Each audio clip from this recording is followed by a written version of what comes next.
It was during a quiet, late afternoon clinic visit when Richard, age 68, sat across from me, his hands clasped tightly in his lap, eyes downcast. He cleared his throat and spoke softly. "Doctor, I'm worried. They just aren't working the way they used to." His voice cracked slightly, the weight of embarrassment thick in the air. Now, I've seen this moment many times, a man, once full of vitality, now struggling privately with the creeping fear that his body is betraying him. Richard was talking, of course, about erectile dysfunction, something he thought was just a sad and inevitable part of getting older. But what he didn't know, and what so many older men don't know, is that there are simple, natural ways to help preserve and even restore sexual function. And one of those ways? Masturbation. Yes, you heard that right. Not pills, not elaborate treatments, not expensive gadgets, but the regular, mindful practice of self-pleasure. Richard blinked when I told him this.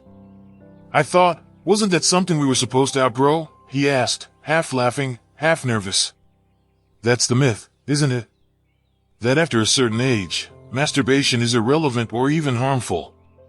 But here's the truth, done with care, masturbation isn't just harmless, it's protective. It helps maintain blood flow, muscle tone, and nerve sensitivity in the penis, all of which are critical for healthy erections. Let me explain why. Erections are, at their core, a vascular event.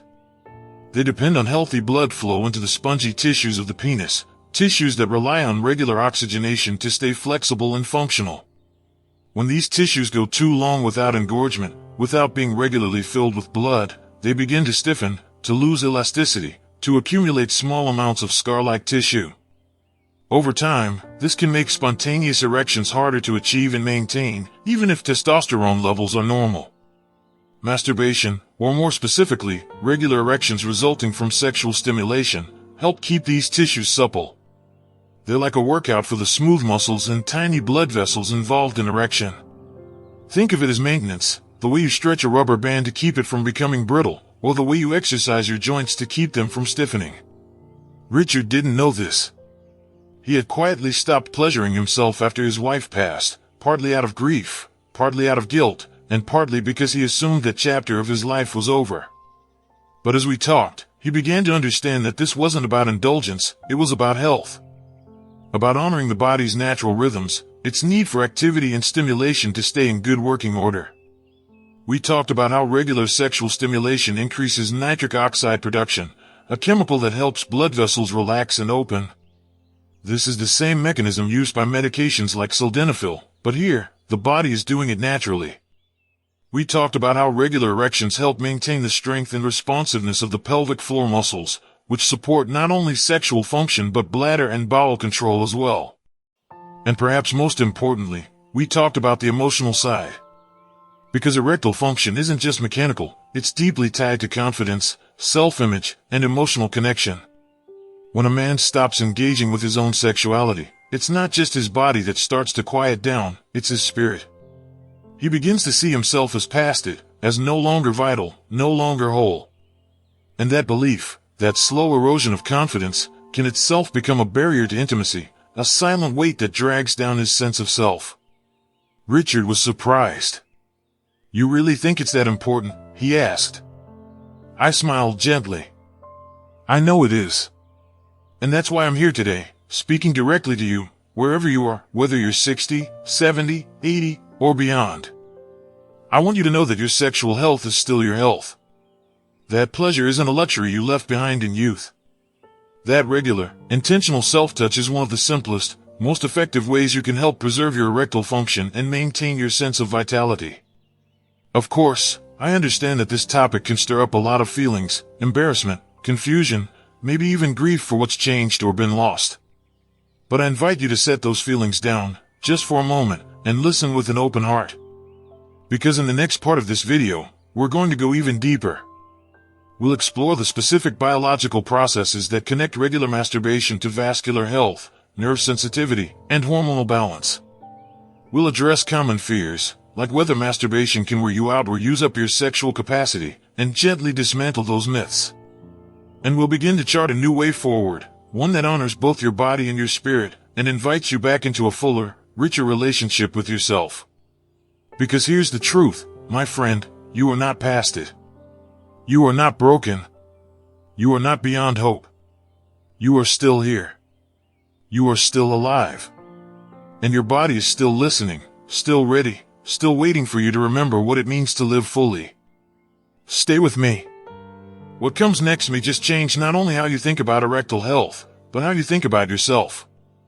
When we left off, I asked you to set aside the myths, the embarrassment, and the quiet fears you might carry about your body and your sexuality. Now, we step deeper into the heart of the matter, because understanding why masturbation matters after 60 isn't just about keeping sexual function alive. It's about understanding how your body, mind, and spirit are all beautifully connected. Let me tell you a story about Jorge, age 71. Jorge had been married for over 40 years, but after his wife's stroke, their physical intimacy changed dramatically. He quietly assumed that part of his life was over, and before long, he began noticing troubling signs, weaker erections, reduced sensitivity, and a creeping sense of frustration and sadness. When Jorge finally came to see me, he admitted that he had stopped even trying to stimulate himself because it felt selfish, or perhaps pointless. He thought, what's the use? Without a partner, what am I even preserving this for? That moment broke my heart, because Jorge didn't realize he wasn't just preserving himself for someone else, he was preserving himself for himself. Let's break it down gently, so you understand why your body needs this. First, blood flow. Erections depend on healthy circulation. When blood flows into the penis, it fills tiny chambers called the corpora cavernosa, creating rigidity. But here's the catch. These chambers are lined with delicate tissues that require regular oxygenation.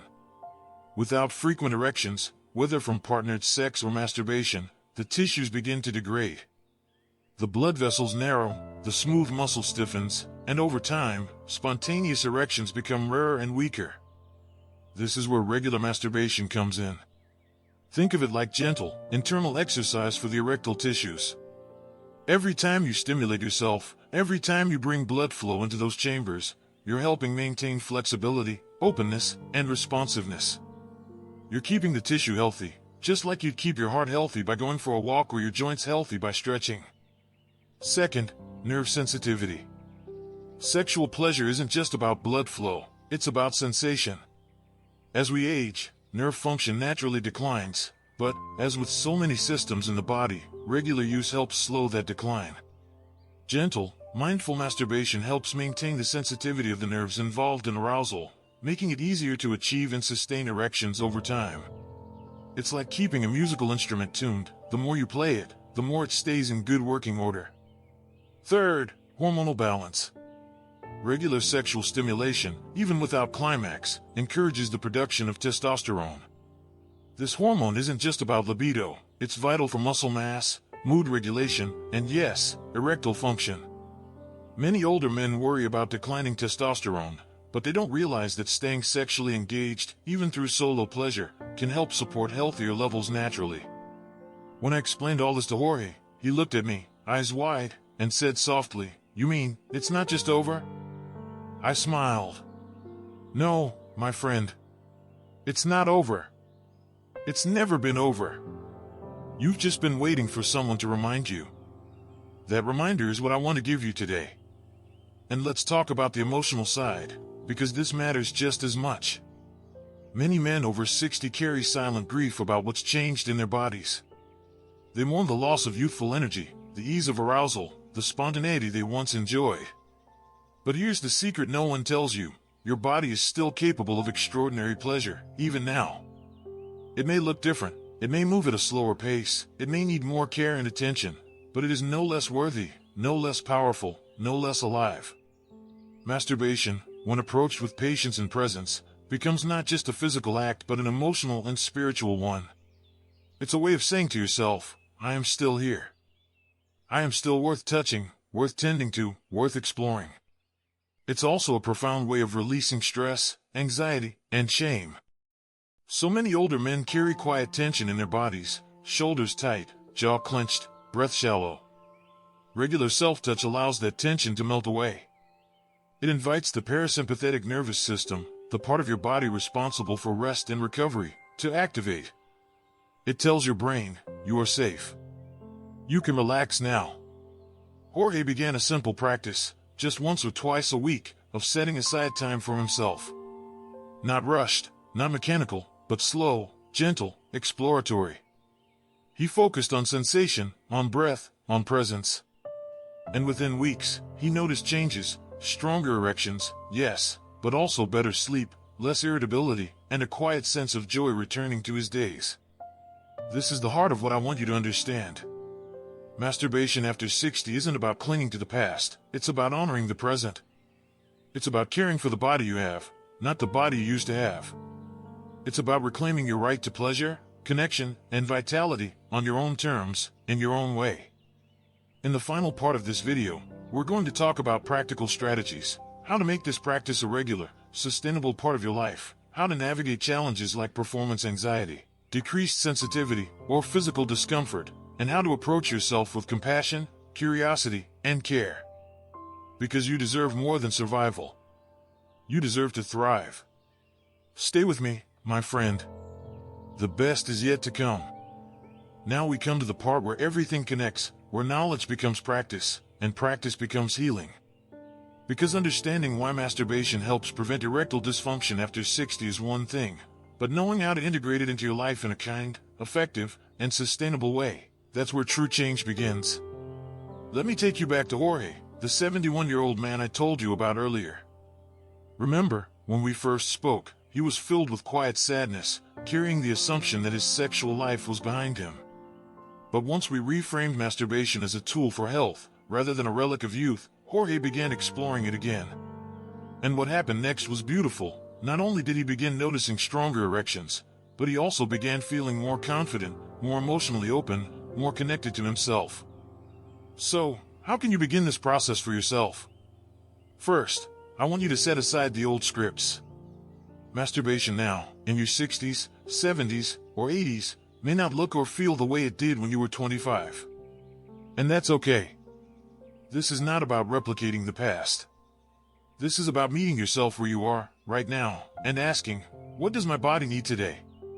What feels good, gentle, nourishing? Create a space that feels private and calm.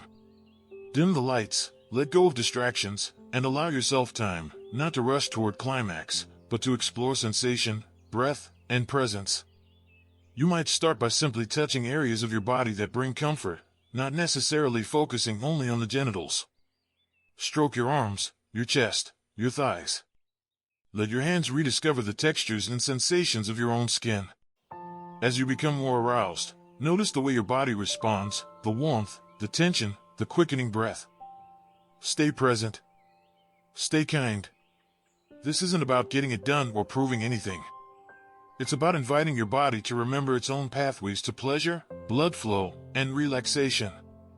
If you encounter moments of frustration, maybe things aren't as responsive as you'd like, or you find your mind wandering, take a breath. Gently redirect your attention.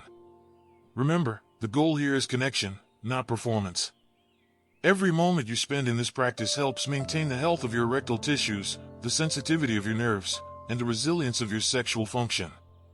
And here's something wonderful, the benefits extend beyond the bedroom.